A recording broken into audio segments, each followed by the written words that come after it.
ආයිබෝවන් යාළුවනේ ඔයාලා හැමෝටම. ඉතින් මෝටර් රථ තාක්ෂණය ගැන දැනගන්න කැමති මගේ යාළුවෝ සියලුම දෙනාම අදත් සාදරයෙන් පිළිගන්නවා. අද බවස් වීල්ස් තුලින් කතා කරන්නේ Mitsubishi සමාගමෙන් නිපදවන Mitsubishi Outlander PHEV කියන SUV කැටගරි එකට අයිති වෙන මෝටර් රථය ගැන. ඉතින් වැඩිදුර කතා නොකර අපි යමු දැන් Mitsubishi Outlander plug-in hybrid motor රථය ගැන තොරතුරු දැනගන්න.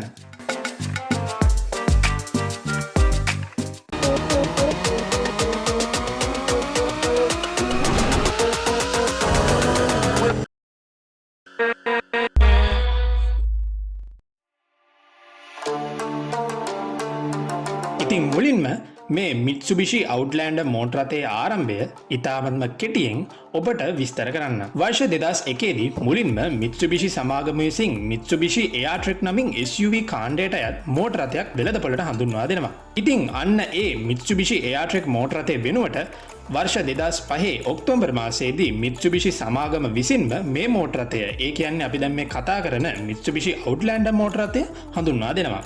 කෙසේ වෙතත් අද දක්වාම මේ Mitsubishi Outlander මෝටර් රථය මෝටර් රථ ලොවේ පෙරලිකාර නමක් දිනාගත්තු මෝටර් රථයක් බවට පත් වී හමාරයි. ඉතින් යාළුවනේ, මම අද මේ වීඩියෝ එකෙන් කතා කරන්නේ Mitsubishi Outlander PHEV 2014 කියන මෝටර් රථය ගැන. මුලින්ම මේ මෝටර් රථයේ ඩයිමෙන්ෂන්ස් ගැන කතා කරොත් මේ දිග මිලිමීටර් 4655ක් වෙනවා. ඒ වගේම මේ මෝටර් රථයේ වීල් බේස් එක මිලිමීටර් 2670යි. මේ මෝටර් රථයේ උස මිලිමීටර් 1680ක් වෙනවා. ඒ වගේම මේ මෝටර් රථයේ පළල මිලිමීටර් 1800ක් වෙනවා. මෙහි ග්‍රවුන්ඩ් ක්ලියරන්ස් එක ගැන කතා කරොත් එය මිලිමීටර් 190ක් පමණ වෙනවා. ඒ වගේම මේ මෝටර් රථයේ මුළු ස්කන්ධය කිලෝග්‍රෑම් 2270කට ආසන්න අගයක් ගන්නවා. මුලින්ම මම මේ මෝටර් රථයේ එක්ස්ටීරියර් එක ගැන කතා කරන්න. මේ මෝටර් රථයේ ඉදිරිපස පෙනුම ගැන විස්තර කළොත් සාමාන්‍ය ප්‍රමාණයට විශාල හෙඩ්ලයිට්ස් දෙක සහ පළලින් අඩු ග්‍රිල් ඩිසයින් එකක් දැක ගන්න පුළුවන්. මේ ඉදිරිපස පෙනුමට තරමක් විශාල වූ රියර් view side mirrors දෙකත් බොහෝ සෙයින් බලපාලා තිබෙනවා. ඒ වගේම ඉදිරිපසට පමණක් ෆොග් ලයිට්ස් දෙකක් ලබා දීලා තිබෙනවා. ඒ වගේම තරමක් විශාල Mitsubishi ලෝගෝ එකකුත් පවතිනවා. ඉතින් මේ සෑම ඩිසයින් එකක්ම සැලකුවොත් මේ මෝටර් රථයේ ඉදිරිපසට ඉතා සරල වූ පෙනුමක් ලබා දීලා තිබෙනවා. නමුත් Range Rover Vogue, Range Rover Sport වගේ මෝටර් රථවල ෆ්‍රන්ට් view එකේ පවතින තේජාන්විත පෙනුම නම් මේ SUV එකේ දැක ගන්න බැහැ. සයිඩ් view එක ගැන විස්තර කළොත් ඩෝස් තරමක් විශාලයි. මේවාට chrome light door handles සමග keyless entry buttons ලබා දීලා තිබෙනවා. rear view side mirrors දෙක Tamanට අවශ්‍ය පරිදි සැකසීමට සහ හැරවීමට ඇතුළතින් buttons ලබා දීලා තිබෙනවා. ඒ වගේම ඉදිරිපස passenger side එකේ ඇති rear view mirror එකෙහි යට කැමරා එකක් ලබා දීලා තිබෙනවා. මෝටර් රථයේ driving side එක පැත්තෙන් තමයි charging port cover cap එක පවතින්නේ. අනික් පැත්තේ සුපුරුදු පරිදි ෆියුල් ෆිලර් කැප් එක පවතිනවා. දැන් මම මේ මෝටර් රථයේ පිටුපස පෙනුම ගැන විස්තර කරන්න.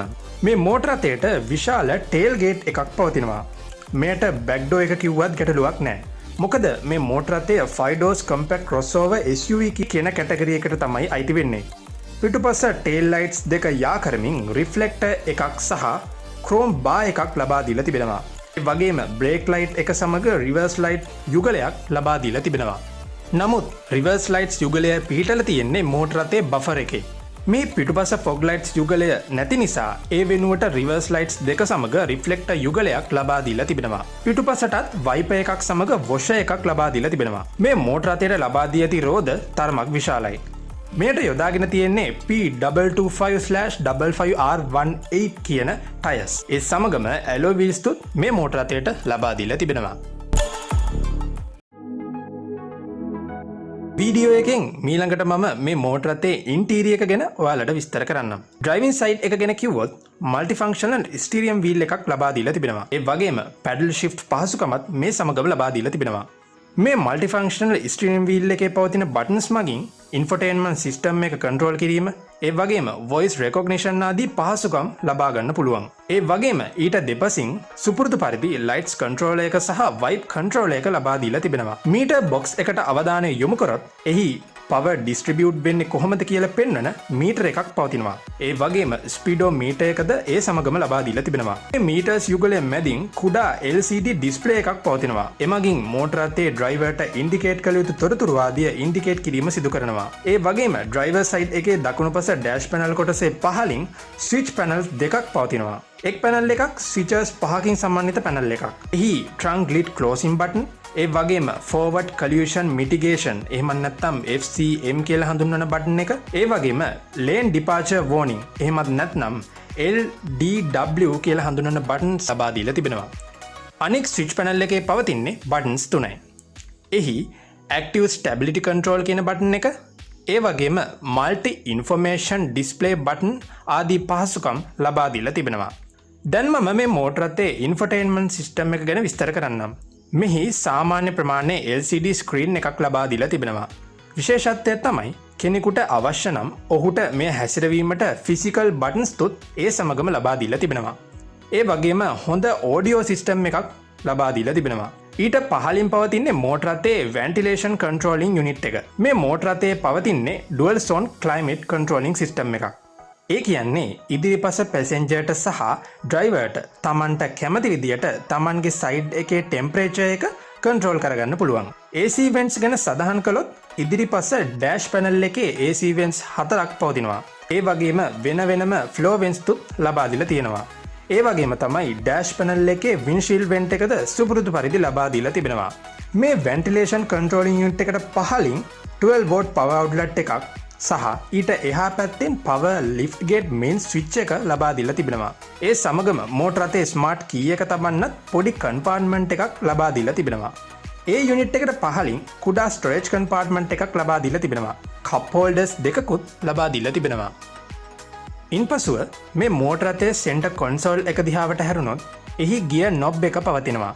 ඊට පිටුපසින් පවතින බටන්ස් දෙක මගින් මෝටර රථයේ බැටරි එක චාර්ජ් කිරීම සහ බැටරි එකේ පවර් එක යම් කිසි මට්ටමක පවත්වා ගැනීම සිදු කරනවා. මේ බටන්ස් දෙකට පිටුපසින් තමයි මෝටර රථයේ 4 wheel drive ඔප්ෂන් එක ක්‍රියාත්මක කරන බටන් එක පවතින්නේ.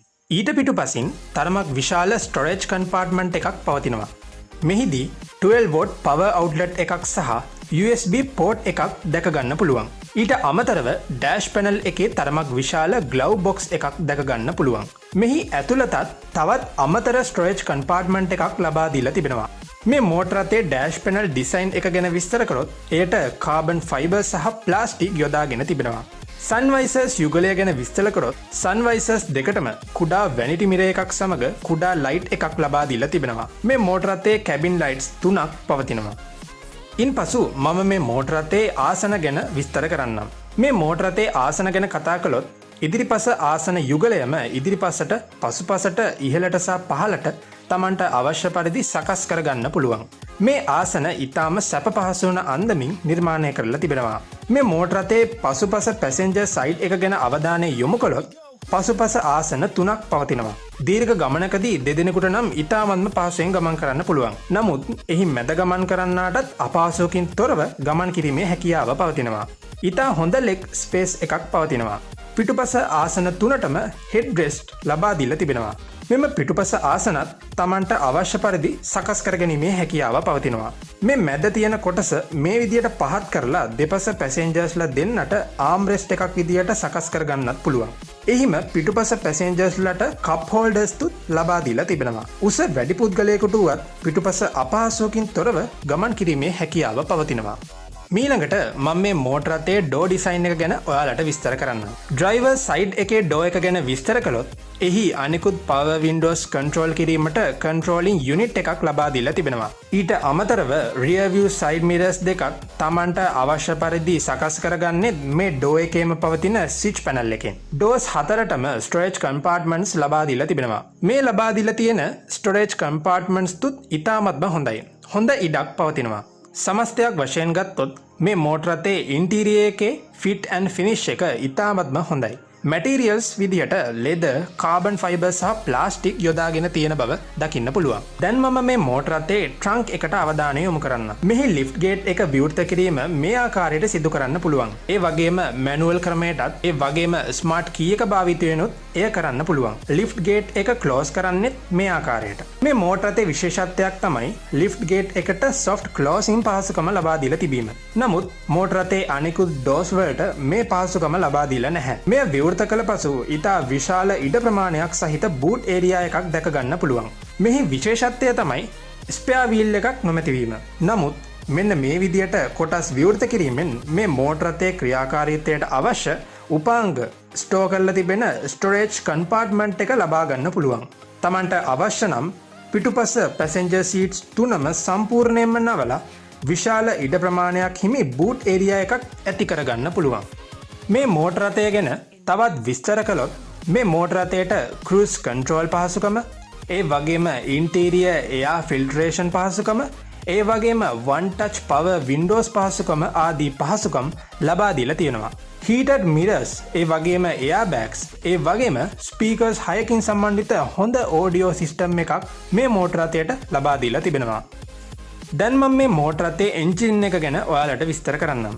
මේ මෝටර රථයට පවතින්නේ 2.4 litre inline 4 cylinders 16 valve engine එකක්. මෙමගින් RPM එක 6000ක් වන විට අශ්ව බල 166ක බලයක් නිපදවන්න පුළුවන්. ඒ වගේම RPM එක 4200ක් වන විට නිව්ටන් මීටර් 219.6ක බලයක් නිපදවීමේ හැකියාව පවතිනවා. මේ තියෙන්නේ මේ මෝටර රථයේ ඉදිරිපස ඉලෙක්ට්‍රික් මෝටර් එක. මෙහි පිටුපසත් ඉලෙක්ට්‍රික් මෝටර් එකක් පවතිනවා. මේ මෝටර රථයේ ෆියුල් කන්සම්ප්ෂන් එක ගැන කතා කරොත් එය නගරයකදී ලීටරයකට කිලෝමීටර් 12ක්ද, අධිවේගී මාර්ගයක ධාවනයේදී ලීටරයකට කිලෝමීටර් 15ක්ද වෙනවා. ඉතින් අද වීඩියෝ එකෙන් කතා කරේ Mitsubishi සමාගමෙන් එන Mitsubishi Outlander PHEV 2014 කියන මෝටර රථය ගැන. ඉතින් යාළුවනේ මේ වීඩියෝ එක හොඳ නම් තව කෙනෙකුට බලන්න ෂෙයා කරන්නත් අමතක කරන්න එපා. ඒ වගේම තමයි මේ වීඩියෝ එක ගැන ඔයාගේ අදහස්තුත් පහළ කමෙන්ට් සෙක්ෂන් එකේ කමෙන්ට් කරන්නත් අමතක කරන්න එපා. ඔයා ගුවන් යානා ගැන දැනගන්න කැමති කෙනෙක්ද? එහෙනම් දැන් මෙතනින් ගන්න කාඩ් එකෙන් ගිහින් බලන්න. ඒ වගේම තමයි ඔයා මෝටර රථයක අභ්‍යන්තර ක්‍රියාකාරීත්වය ගැන වැඩිදුර තොරතුරු දැනගන්න කැමති කෙනෙක් නම් දැන් මෙතනින් ගන්න කාඩ් එකෙන් ගිහින් බලන්න. ඉතින් තවත් මේ වගේ මෝටර රථ සම්බන්ධ වීඩියෝස් දිගටම බලන්න කැමති නම් Baos Wheels අපේ YouTube channel එකත් subscribe කරන්න. එසේනම් තවත් මේ වගේම මෝටර රථ වීඩියෝ එකකින් හමු වන තෙක් ඔයාලට සුබ දවසක්.